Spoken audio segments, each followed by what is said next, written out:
નમસ્કાર,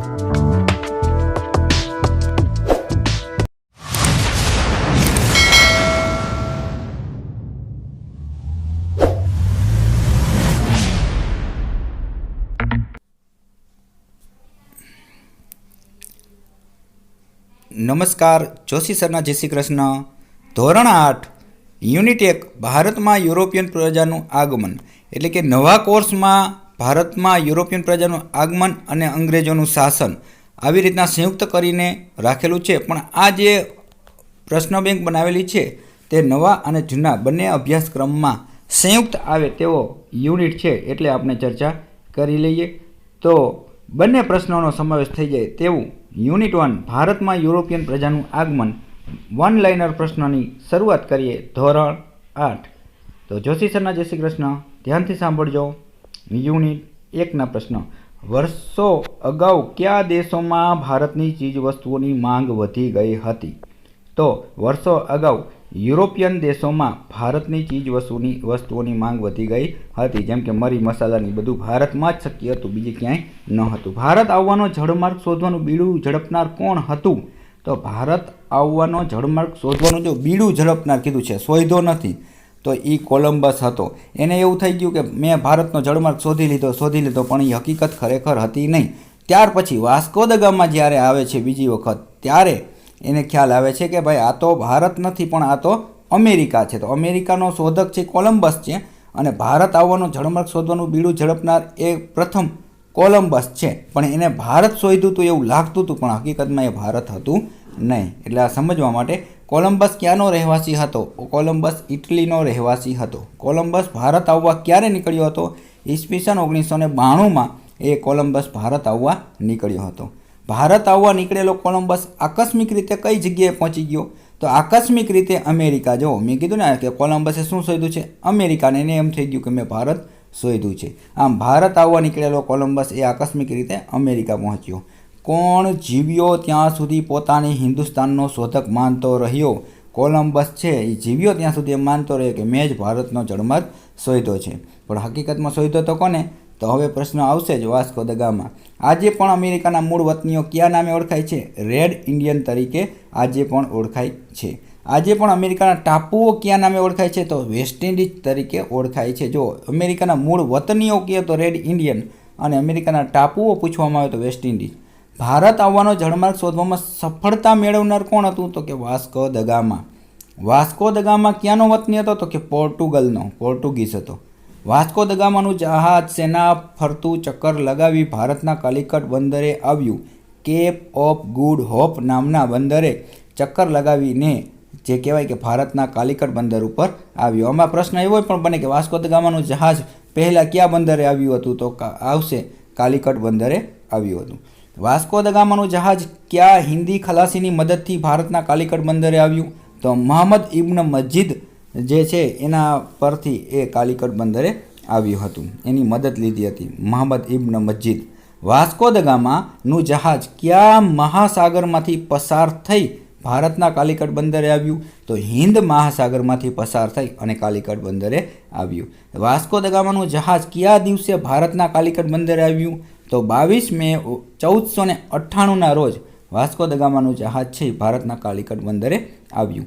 Vasco da ગામાનું જહાજ કાલિકટ બંદરે આવ્યું ત્યારે કાલિકટનો રાજા કોણ હતો? તો કાલિકટનો રાજા જામોરીન હતો। કાલિકટના કયા રાજાએ પોર્ટુગીઝ લોકોને વેપાર કરવાની છૂટ આપી હતી? જામોરીન રાજાએ વેપાર કરવાની છૂટ આપી હતી। ઈસવીસન 1502માં પોર્ટુગીઝોએ વેપાર કરવા માટે કઈ જગ્યાએ વેપારી કોઠી સ્થાપી? તો કાલિકટમાં છે એ વેપારી કોઠી છે એ સ્થાપી હતી। પોર્ટુગીઝોએ વેપારી કોઠીના રક્ષણ માટે રક્ષક તરીકે કોની નિમણૂક કરી?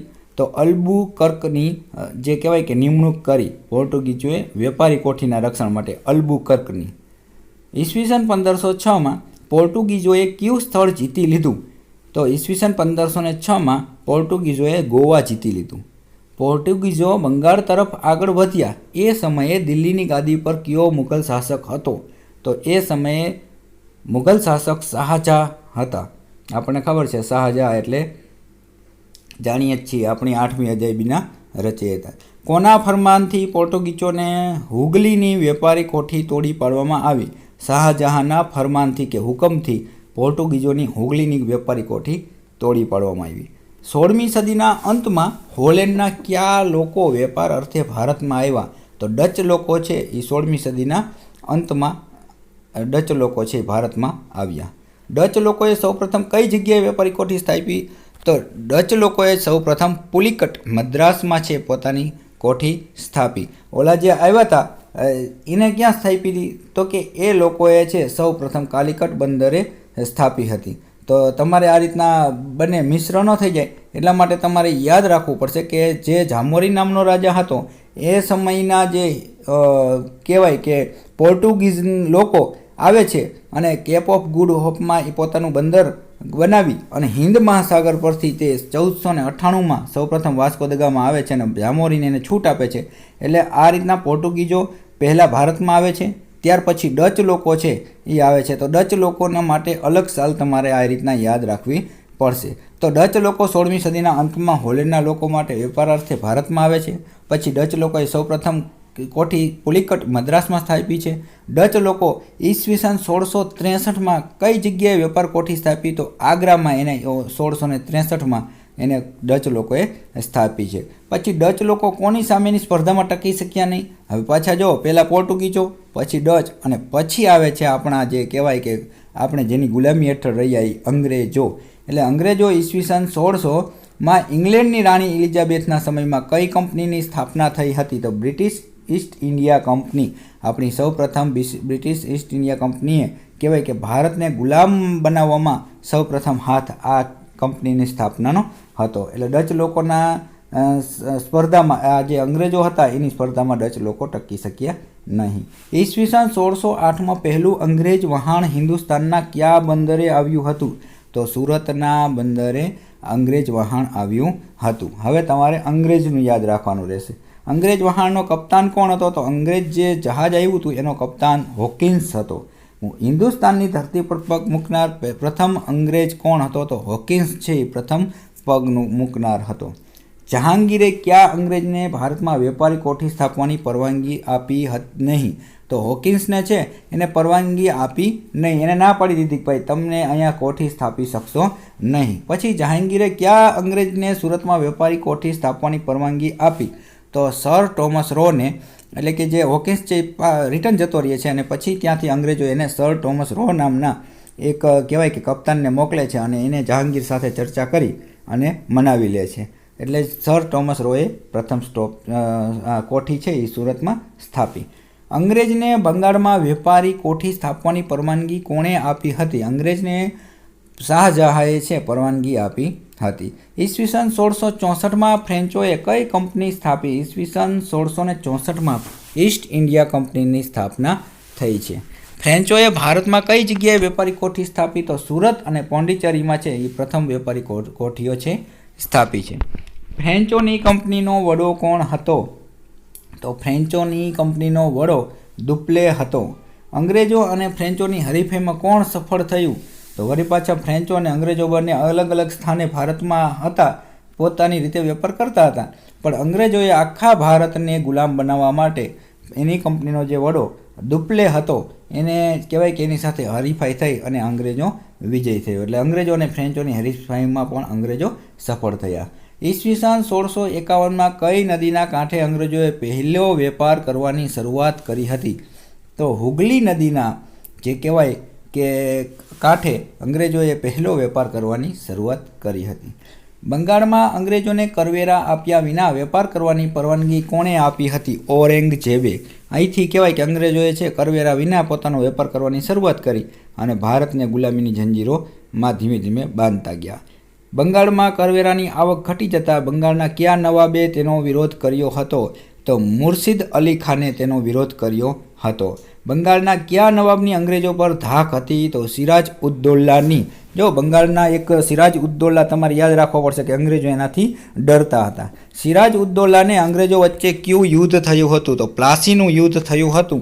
એ સિરાજ ઉદ્દૌલા અને અંગ્રેજો વચ્ચે થયું હતું. આપણને ખબર છે પ્લાસીનું નામ કેવી રીતના પડ્યું? તો પલાસ નામના, એટલે કે ખાખરાના ઝાડ છે, વૃક્ષો છે, એટલે કે એ મેદાન અંતર્ગત એ એરિયા એવો છે એટલે પ્લાસીનું યુદ્ધ તરીકે એ મેદાન ઓળખાયું અને જેમાં સિરાજ ઉદ દૌલા અને અંગ્રેજો વચ્ચે યુદ્ધ થયું. પ્લાસીનું યુદ્ધ ક્યારે થયું હતું? તો 1757માં પ્લાસીનું યુદ્ધ થયું હતું.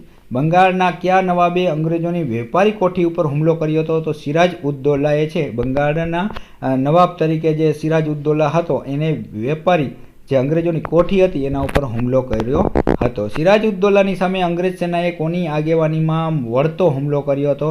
તો રોબર્ટ ક્લાઇવની આગેવાનીમાં વળતો હુમલો કર્યો હતો. રોબર્ટ ક્લાઇવે સિરાજ ઉદ દૌલાના કયા સેનાપતિને નવાબ બનાવવાની લાલચ આપી હતી? જો આમ અંદરો અંદર રાજા છે બધા ફૂટી ગયા છે એટલે જ આપણે ગુલામીની જંજીરોમાં જકડાઈ ગયા. એટલે કે એને અંગ્રેજોને ખબર હતી કે હું છે એ આપણે સિરાજ ઉદ દૌલાને છે હરાવી શકીશ નહીં, એનાથી ડરતા હતા. એટલે એને શું કર્યું, જે કહેવાય કે બાહુબલીમાં ને એમાં આપણે મૂવીમાં જોઈએ છીએ એવી રીતના રાજાઓમાં અંદર ફાટ પડાવતા હતા. એટલે એના જ સેનાપતિ છે, તો એના જ સેનાપતિ મીર જાફર, એટલે મીર જાફરને છે ને એને કીધું હતું કે ભાઈ તું છે ને આ હરાવવામાં મને મદદ કર.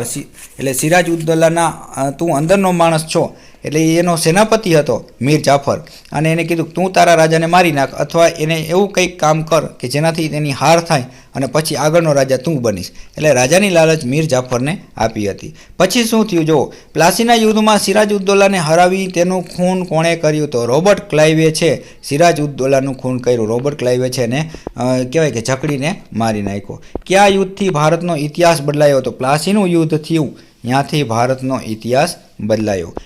પ્લાસીના યુદ્ધ પછી બંગાળનો નવાબ કોને બનાવવામાં આવ્યો હતો? મીર જાફરને. જો એને કીધું હતું કે તને બંગાળનો નવાબ બનાવીશું અને એને બનાવી દીધો. પછી મીર જાફરે અંગ્રેજોનો વિરોધ કર્યો, તેથી અંગ્રેજોએ મીર જાફરની જગ્યાએ કોને બંગાળનો નવાબ બનાવ્યો? જો અંગ્રેજોની કેટલી કૂટનીતિ છે. પહેલાં સિરાજ ઉદ દૌલાને મરાવવા માટે મીર જાફરને ફોડ્યો એના સેનાપતિને. હવે મીર જાફરે જ્યારે વિરોધ કર્યો છે અન્યાયનો, ત્યારે મીર કાસિમને એના નવાબ બનાવવા માટે અથવા એનો નવાબ બનાવી નાખ્યો. એટલે શું થાય તો કે અંદરો અંદર કહેવાય કે વિગ્રહ થાય. એમ મીર કાસિમ અને અંગ્રેજો વચ્ચે કેવું યુદ્ધ થયું હતું? પછી મીર કાસિમે પણ અંગ્રેજનો વિરોધ કર્યો એટલે એના વચ્ચે પણ એક યુદ્ધ થયું અને એ યુદ્ધ છે બક્સરનું યુદ્ધ તરીકે કહેવાય કે જાણીતું થયું. એ બક્સરના યુદ્ધ તરીકે જાણીતું થયું. એ મીર કાસિમ અને અંગ્રેજો વચ્ચેનું યુદ્ધ હતું. એટલે જો અંગ્રેજોની કૂટનીતિ કેટલી કહેવાય તો પહેલાં તો છે તો કે મીર જાફરે વિરોધ કર્યો. પહેલાં તો સિરાજ ઉદ દૌલાને પોતાના સેનાપતિ મીર જાફરને કીધું અમે તને નવાબ બનાવશું બંગાળનો, એને બનાવી દીધો. પછી શું થયું તો કે મીર જાફરે વિરોધ કર્યો તો મીર કાસિમને બેસાડી દીધો. પછી મીર કાસિમે વિરોધ કર્યો તો બંને વચ્ચે યુદ્ધ થયું અને બક્સરના યુદ્ધ તરીકે એ પ્રખ્યાત થયું. આમ મીર કાસિમ અને અંગ્રેજો વચ્ચેનું યુદ્ધ એ બક્સરનું યુદ્ધ છે. અને બક્સરનું યુદ્ધ ક્યારે થયું હતું? તો બક્સરનું યુદ્ધ 1764માં થયું હતું. અને બક્સરનું યુદ્ધ જે કહેવાય કે એના પછી બંગાળનો નવાબ કોને બનાવવામાં આવ્યો હતો? એના પછી મીર જાફરને બનાવવામાં આવ્યો હતો. એટલે આવી રીતના સિરાજ ઉદ દૌલા, મીર કાસિમ અને મીર કાસિમ પછી જે કહેવાય કે મીર જાફર અને મીર જાફર પછી મીર કાસિમ અને મીર કાસિમ પછી છે એ છે તો કે મીર જાફર.